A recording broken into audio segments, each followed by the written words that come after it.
Conversei com o volante Souza e quero te contar que ele está entre o Vasco e o São Paulo. O vídeo de hoje do canal do Nicola traz detalhes sobre essa história e fala também sobre Moscardo, o volante do Corinthians, interessa mesmo ao Barcelona. Informação importante sobre o futuro de Jorge Sampaoli. Existe algum risco de demissão nas próximas horas depois da derrota por 3-0 do Fla para o Atlético Paranaense? Já Leila Pereira, presidente do Palmeiras, conseguiu uma decisão importante a seu favor na justiça contra a Mancha Verde. E Pepa, tem uma informação super relevante de bastidor que eu preciso dividir com vocês. Isso tudo além de as últimas do mercado, bastidores, finanças e muito mais.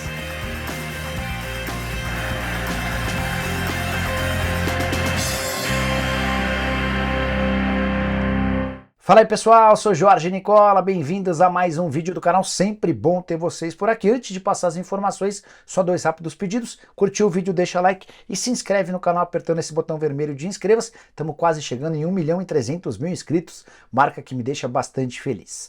Bora começar contando que todo esse conteúdo é um oferecimento de Aposta Ganha a Casa, em que você se cadastrando agora pelo link que está no comentário fixo te dá R$5 para você começar a apostar. Tô colocando na tela os jogos dessa quarta-feira pelo Campeonato Brasileiro com os meus palpites, a ideia é te ajudar. Santos e Cruzeiro vou de empate. Fortaleza e Corinthians, Timão com algumas baixas importantes, vou de Fortaleza. Tem também Coritiba e Bahia, vou de empate para completar. Red Bull, Bragantino e Grêmio, para mim ambas as equipes marcam. E você gosta de futebol? Curte dar seus pitacos? Então vem se divertir comigo na Aposta Ganha repetindo. Link está no comentário fixo, você vai clicar lá, fazer seu cadastro, automaticamente tem R$5 para começar a apostar. Agora sim, bora começar o vídeo com o tradicional giro de notícias, e a primeira informação é sobre o Internacional, que venceu na noite dessa quarta-feira o São Paulo de virada por 2-1, partida no Beira-Rio, válida pelo Campeonato Brasileiro. O Inter não vencia no Campeonato Nacional há quase 3 meses. Eram 10 jogos só com empates ou derrotas. Foi também a primeira vitória do Kudê como técnico do Internacional no Campeonato Brasileiro desde seu retorno. São Paulo saiu na frente no finalzinho do primeiro tempo com gol de Caleri. No segundo tempo, os laterais do Inter garantiram a vitória. O Bustos marcou o gol do empate e o René fez o gol da virada. Tricolor que não vai bem fora de casa e agora volta suas atenções para o confronto contra o Flamengo. Bora contar que na Série D a gente teve a primeira partida final da competição, partida disputada em Araraquara e que terminou com 0-0 entre a Ferroviária de São Paulo e o Ferroviário do Ceará. Os times voltam a se enfrentar agora na casa do Ferroviário. O novo empate leva a decisão para pênaltis. Quem vencer fica com o título da Série D, que equivale à 4ª divisão nacional. Bora contar que Serginho Chulapa, ex-ídolo de seleção brasileira, Santos, São Paulo, entre outros clubes, está preso desde terça-feira. O motivo: falta de pagamento de pensão. Ele foi identificado por um policial enquanto abastecia seu carro num bairro de Santos. Já havia sido condenado à prisão se não fizer a regularização dos pagamentos. Nos próximos dias ele vai ficar 30 dias preso. Só para completar sobre o Serginho, nesse ano, no mês de agosto, o ex-atacante também já havia perdido um apartamento em São Paulo avaliado em 600 mil. As dívidas eram de R$725 mil por causa de falta de pagamentos e o Serginho acabou perdendo esse imóvel. Bora falar agora sobre o Flamengo. Jorge Sampaoli corre o risco de demissão nas próximas horas. Antes, deixa eu só contextualizar a situação. Flá que já chegou super pressionado a Cariacica. Torcedores do rubro-negro no Espírito Santo protestaram contra o Sampaoli, contra o Landim, Marcos Braz e também contra o Gabigol. E essa revolta, que era de apenas alguns torcedores, se estendeu para quase todo o torcedor rubro-negro depois da derrota por 3-0 para o Atlético Paranaense em jogo dessa quarta-feira, disputado em Cariacica. O Flamengo saiu perdendo com um gol de Kaká no primeiro tempo. Na etapa final, o Gabigol, que quase foi expulso no primeiro tempo, acabou levando um cartão vermelho por conta de um soco no adversário, no caso do Coelho, e com um jogador a menos, o Flamengo ainda tomou gols de Alex Santana e já nos acréscimos do Vitor Bueno em cobrança de pênalti. Tropeço que impede o Flamengo de buscar o título do Campeonato Brasileiro e que causa consequências importantes para a partida do próximo domingo. Muita desconfiança e irritação por parte de torcedores, por parte de influenciadores digitais, por parte de jornalistas que são rubro-negros, muita gente exigindo a demissão de Jorge Sampaoli. No estádio, torcedores gritaram para time sem vergonha, cantaram olé enquanto os jogadores do Atlético Paranaense trocavam passes e pegaram no pé especialmente do Davi Luiz, que teve participação importante no primeiro gol do Atlético Paranaense. É só importante contar que o Sampaoli, que já vem pendurado, inventou legal. Inventou legal não, inventou muito mal. Ele colocou o Thiago Maia para jogar como lateral esquerdo diante das ausências do Ayrton Lucas e também do Felipe Luiz e colocou o Davi Luiz de volante, tendo o Alan no banco, logo o Alan, que ele insistiu tanto para que fosse contratado do Atlético Mineiro. Bora contar para vocês que apesar de toda essa situação, não haverá demissão de Jorge Sampaoli, a menos em caso de uma enorme reviravolta nas próximas horas. Os dirigentes do Flamengo estão convencidos de que o Sampaoli precisa ficar pelo menos até as partidas finais da Copa do Brasil contra o São Paulo, jogo de ida domingo no Maracanã. 4 dos 6 setores ainda têm ingressos disponíveis. A diretoria errou a mão no preço, colocou o preço lá em cima e o torcedor do Fla ainda não comprou. O jogo da volta marcado para o domingo seguinte no Morumbi. Bora falar agora sobre Pedrinho BH. Patrocinador, parceiro, investidor, um cara super ligado aos últimos tempos do Cruzeiro.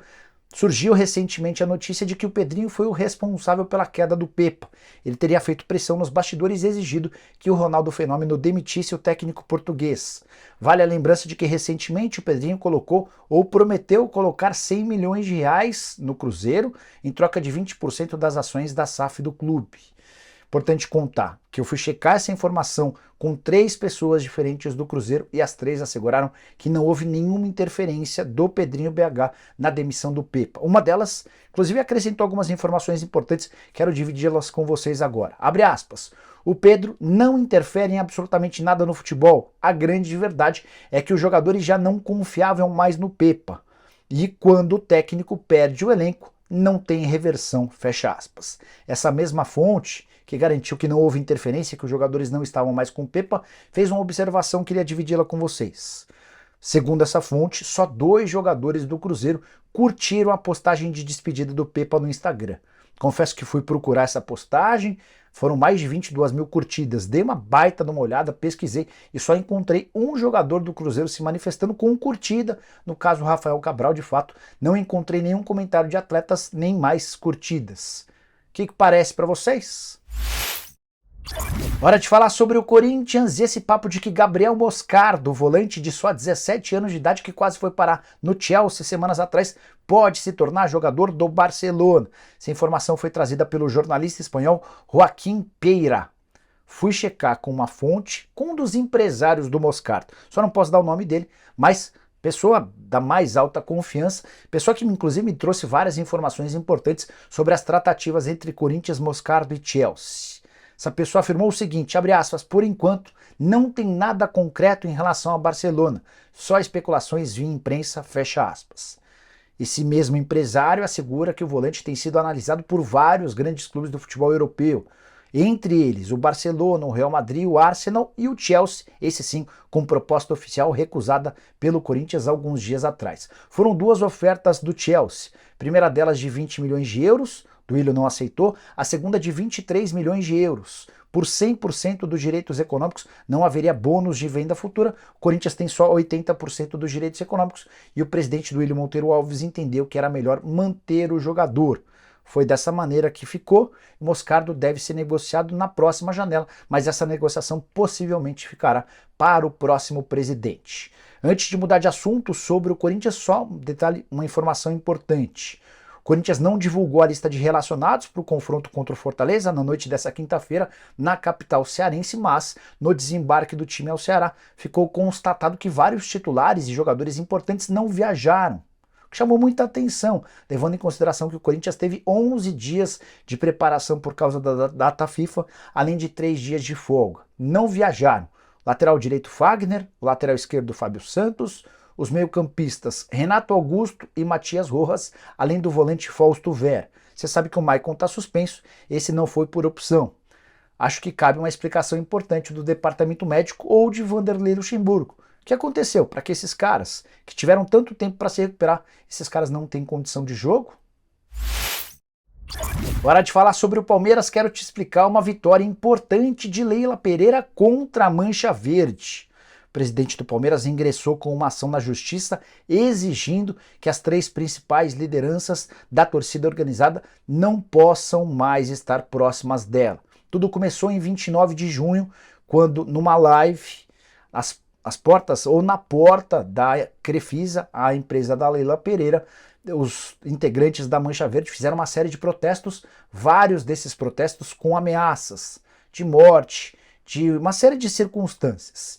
E especificamente algumas páginas, alguns perfis de redes sociais usaram as mensagens diretas para fazer ameaças à Leila Pereira, ameaças de morte.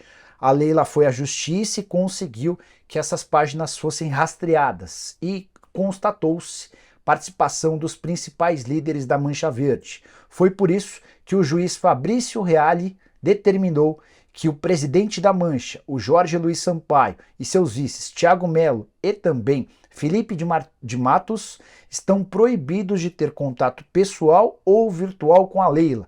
Eles também não podem estar numa distância inferior a 300 metros da casa da Leila Pereira e também da empresa dela, a Crefisa, sob o risco de prisão preventiva.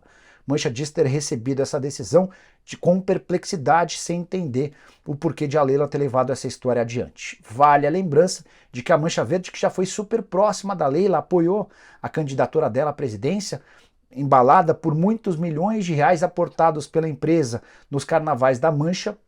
Houve uma rescisão, uma cisão, um rompimento a partir do momento em que a Leila se tornou presidente. Muitos dizem que esse racha se deu porque a Mancha queria tomar algumas decisões ligadas ao futebol, a Leila não aceitou e desde então Mancha Verde de um lado, Leila de outro. Bora fechar o vídeo com informação exclusiva. Antes de gravar o vídeo, conversei com o volante Souza, 34 anos de idade, atleta formado na base do Vasco, com passagens por São Paulo e Grêmio, jogador da seleção com 3 partidas.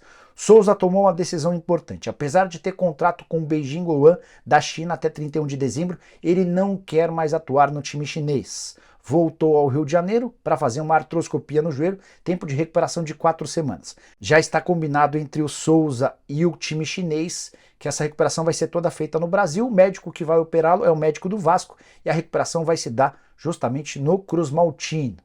A partir daí, Souza vai entrar em contato com os dirigentes do Beijing Guoan, pedindo a rescisão de contrato de forma amigável. Ele abre mão do que tem a receber e o Beijing Guoan, se concordar, vai ficar livre também de contar com o atleta. Souza, que está no primeiro ano de futebol chinês, números interessantes, 20 jogos, 4 gols e mais 2 assistências. Está fora do Brasil desde 2015, com passagens por Fenerbahçe, Al-Ahly e Besiktas, além do Beijing Guoan. Pois bem, o Souza me garantiu que na volta dele ao Brasil vai dar preferência a 2 clubes nessa ordem. Vasco da Gama em primeiro, São Paulo em segundo. Se nem o Vasco nem o São Paulo quiserem ou não houver acordo, aí sim o Souza vai estar aberto a negociações com outros times brasileiros. É só importante lembrar que ele não pode atuar por qualquer clube brasileiro em 2023. O prazo de inscrições para atletas se encerra nessa sexta-feira, mas somente atletas desempregados podem ser registrados, não é o caso do Souza. Então, Souza vai abrir negociações assim que se recuperar da artroscopia para jogar em 2024 no futebol nacional, mas a ideia dele é nem ter de voltar ao futebol chinês. E a pergunta que eu quero deixar para vocês é: Souza caberia no seu time do coração? Volante de personalidade, qualidade com a bola nos pés, ótima recomposição. Para mim seria reforço importante em vários times daqui. Curtiu o vídeo? Não esquece de deixar like, de se inscrever no canal, a gente se encontra mais tarde. Com o vídeo da tarde tem também a tradicional live de segunda a sexta-feira, sempre às 7 da noite. Abraço, tchau!